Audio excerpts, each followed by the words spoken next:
Now, a congressional committee investigating the riot at the U.S. Capitol building on January the 6th this year has issued its first round of subpoenas. Amongst those summoned to appear are former President Trump's chief of staff, Mark Meadows, and the political strategist, Steve Bannon. The House of Representatives Select Committee is investigating efforts to overturn the 2020 presidential election result, which, of course, ended with the storming of the Capitol building by supporters of Mr. Trump. I'm joined now by CBS News correspondent Bradley Blackburn in New York. Bradley, thanks for joining us.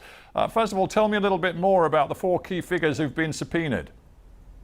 Well, Stephen, these are some of President Trump's closest advisors. You mentioned the former chief of staff, Mark Meadows, and also the strategist, Steve Bannon.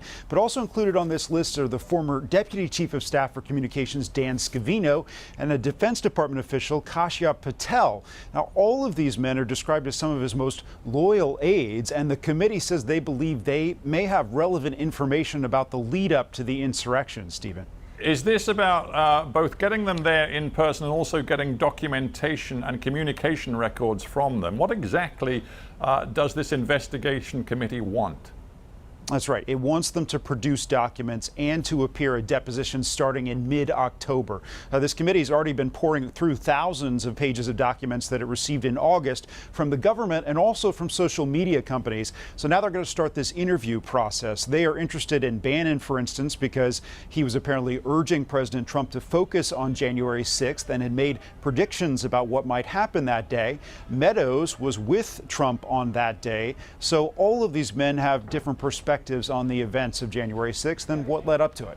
Could they ultimately, Bradley, could they refuse to testify? Because I know President Trump has already said that if they call him or even think about it, he's just going to exercise executive privilege. But what rights do these guys have? Well, we'll have to see. Executive privilege does extend not just to the former president, but to people that served around him. Now, President Trump did issue a statement calling the subpoenas highly partisan, and he said that he would fight them on the grounds of executive privilege. Usually a congressional committee like this would ask for cooperation from witnesses first, but in this case, they say they're prepared to move directly to compulsory subpoenas. But some of these people have apparently already indicated that they will cooperate with the committee. Stephen. All right, Bradley, it's fascinating stuff. We'll keep watching, and thank you for giving us that update.